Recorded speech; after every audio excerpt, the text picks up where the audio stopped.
Jadi kalau orang yang memang kebaikan agamanya itu, ya, mengkosnya Islam yang mati, dia akan selalu mengerjakan sesuatu yang bermanfaat dan meninggalkan sesuatu yang tidak bermanfaat. Nah, inilah yang Allah Ta'ala berikan kepada hamba-hambanya, yaitu kebaikan. Jika keislaman telah baik, dilipat gandakan minimal 10 kali lipat dan banyaknya 700 kali lipat. Tapi ada juga di sisi lain orang yang mengatakan bahwasanya Allah tidak adil. Padahal Allah Subhanahu wa Ta'ala Maha Pemurah dan Maha Penyayang. Nah, selanjutnya makna yang bisa kita ambil dari hadis ini, hadis yang min husnil Islamil mar'i tarkuhu ma la ya'nihi, yang bisa kita ambil dalam hadis ini, yang pertama, agama Islam memberikan pengajaran kepada para pemeluknya kita ini. Untuk apa? Untuk bisa membentuk di dalam hidup kita di masyarakat yang aman, yang harmonis, yang tentram. Di antaranya contoh, Islam memberikan bimbingan agar manusia hidup dalam kesatuan dan persatuan. Nah, kita diajar agama kita, jangan bercerai-berai. Wahai orang-orang iman, bersatulah di dalam kali agama Allah, wala tafarraqu, jangan bercerai-berai, bersaudara. Apa permusuhan, apa perselisihan. Nabi SAW bersabda, al-muslimu akhul muslim. Orang muslim dengan orang muslim. Ya, akhul muslim. Al-muslim, orang muslim itu akhul muslim, saudara orang muslim. La yadlimuhu wa la yakhdhuluhu wa la yahqiruhu. Orang muslim atas orang muslim adalah saudara bagi muslim yang lainnya. Tidak boleh kalau orang muslim ini saling zalim, saling menyakiti, saling merendahkan, saling meremehkan. Kan ada nih, begitu teman lagi ayo, habis hujan habis-habisan. Teman lagi sengsara, habis dihinai. Nah, mulai sekarang jangan. Jadi harus ada saling cinta, saling peduli, dan saling memberikan kebaikan antara muslim yang satu dengan muslim yang lainnya. La yu'minu ahadukum, tidak dikatakan orang beriman hatta yuhibba li akhihi, bila mencintai saudaranya ma yuhibbu li nafsihi, sebagaimana dia mencintai dirinya sendiri. Nah, jadi ada terus kasih sayang. Innamal mu'minuna ikhwatun, sesungguhnya orang beriman itu saudara, saling bersaudara satu dengan yang lainnya. Ini adalah ajaran Islam yang mengajarkan tentang persaudaraan. Tapi sayang sekali di zaman kita ini, ya, sudah sebaliknya, bukannya persaudaraan yang ditingkatkan, yang dibina malah permusuhan yang ditingkatkan. Beda warna, musuhan. Beda pilihan, musuhan. Ya Allah, padahal sama-sama Islam. Ini makanya min husnil Islam mar'i tarkuhu ma la ya'nihi. Kalau dia karena kebaikan seseorang dalam agama Islam, dia meninggalkan sesuatu yang tidak ada manfaatnya. Beda seragam, musuh. Beda seragam, keki. Beda seragam, mudah. Pembuatan itu nggak ada manfaatnya, nggak diajarin oleh agama kita. Akhirnya saling musuh-musuhan. Contoh lainnya lagi, Islam juga memberi bimbingan kepada setiap individu diri kita ini agar bisa hidup dalam kebahagiaan, bisa mencintai dan dicintai. Nah, Islam mengajarkan agar pemeluknya kita ini bisa mencintai dan dicintai, dimuliakan dan tidak disakiti.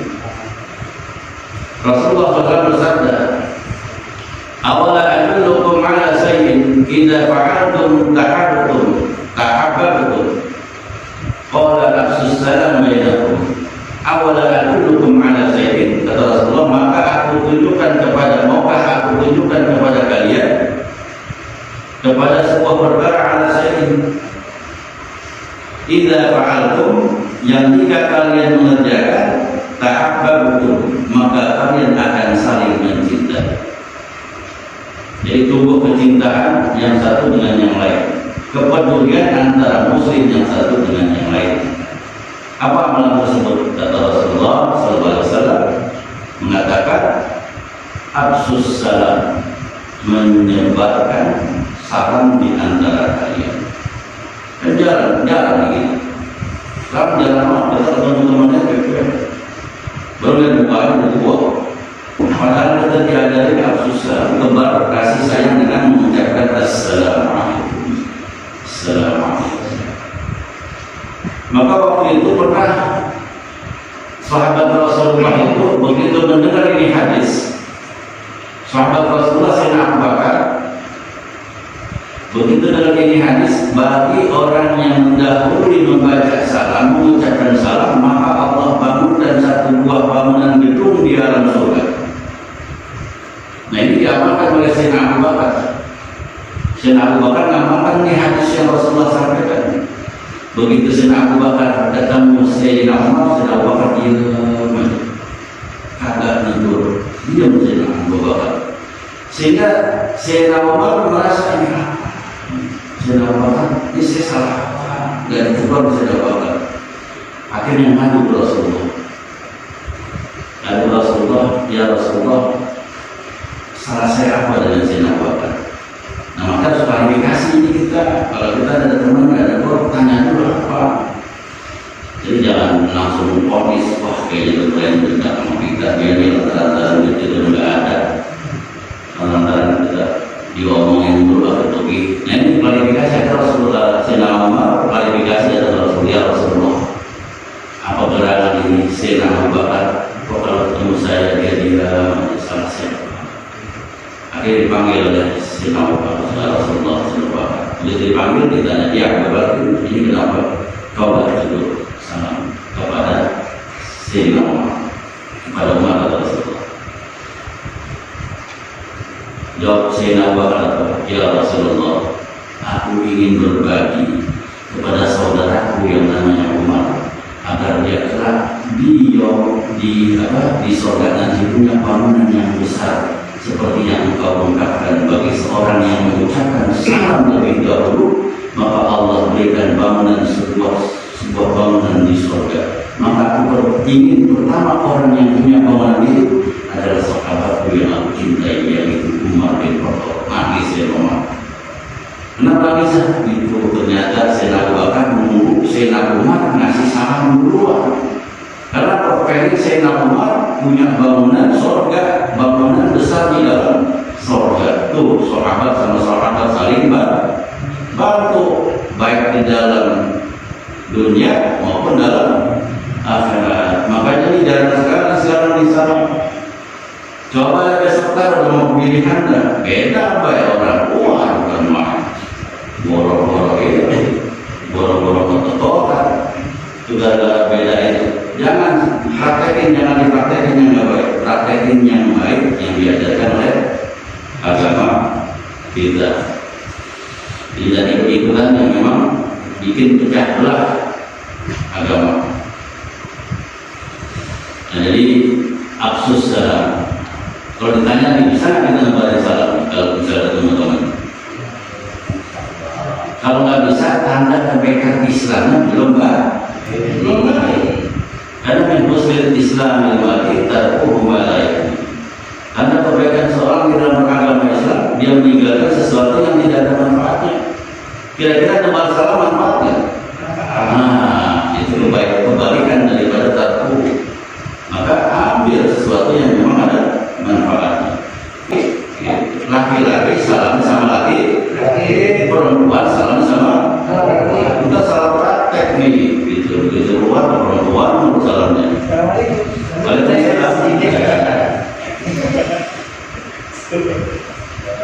Jadi hal ini yang sudah sangat jarang ya. Dan contoh lainnya lagi nih yang menunjukkan bahwa Islam itu memberikan pengajaran nih, petunjuk dalam bentuk masyarakat di kita nih, yang harmonis kita, yang saling peduli satu sama lain adalah yaitu Islam melarang kita ikut campur. Campur apa? Dalam masalah orang lain pada sesuatu yang tidak ada manfaat bagi orang tersebut. Karena ketahuilah bahwasanya perkara yang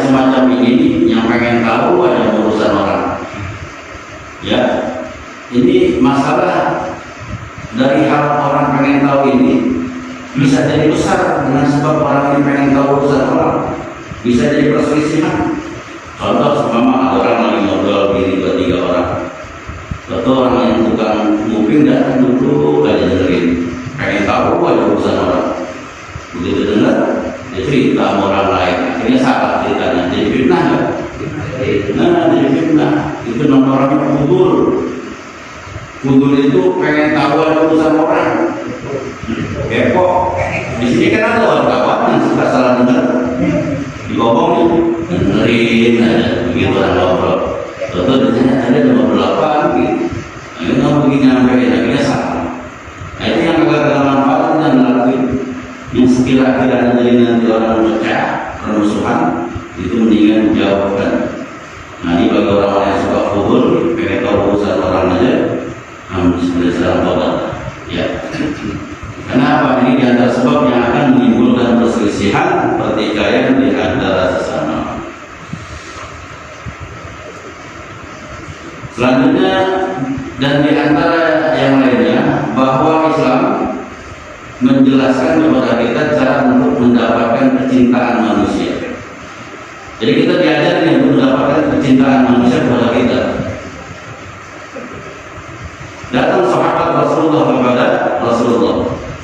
Apa sahabatnya bilang? Dullani ala amalin idza alimtuhu ahbabni Allah wa ahbabni an-nas. Wahai Rasulullah, tunjukkanlah kepadaku kepada sebuah hal, sebuah amal yang jika aku amalkan, jika aku kerjakan, Allah Ta'ala akan mencintaiku dan manusia akan mencintaiku juga. Apa yang dikatakan oleh Rasulullah? Idhad fid dunya yuhibbuka Allah. Bersikaplah kau zuhud terhadap dunia, engkau akan dicintai Allah. Kau zuhud nggak? Kau zuhud nggak? Zuhud itu nggak marah sama dunia. Kalau kita masih marah aja sama dunia, kita sudah zuhud rakus.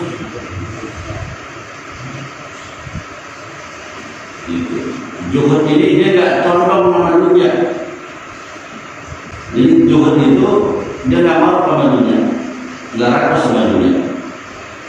Cuma zuhud itu bukan berarti orang itu nggak punya dunia. Dunia nggak masuk ke dalam hatinya.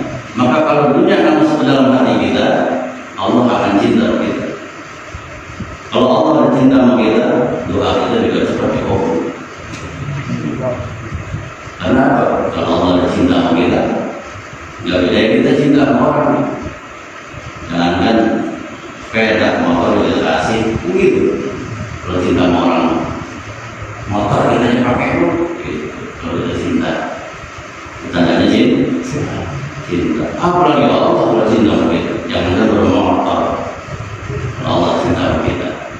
Apa juga dikasih mau? Itulah kalau bahasanya cinta. Nah, mudah-mudahan kita dapat cinta dari Allah Subhanahu wa Ta'ala. Kita dunia yuhibbuka Allah. Bersikap zuhudlah kamu terhadap dunia, engkau akan dicintai oleh Allah. Wazhad fima fi aidin nas yuhibbukan nas. Kalau kita mau dicintai manusia dicinta sama kita nih. Ya, kan kita pengen manusia sama kita ini senang sama kita, sayang sama kita. Apa sih itu? Wazhad fima fi aidin nas yuhibbukan nas. Bersikap zuhudlah kepada apa yang dimiliki oleh orang, maka orang lain akan mencintaimu. Nah, yang dimaksud bersikap zuhud kepada apa yang dimiliki oleh orang lain adalah apa? Tidak suka untuk berharap sesuatu yang dimiliki orang lain. Pokoknya pengen aja nikmat orang, pokoknya pengen aja milik orang. Jadi kepengen aja sama punya orang. Nah, kalau dia sebaliknya, dia tidak pernah berharap apa-apa yang dimiliki orang lain untuk menjadi miliknya, itu namanya juhud.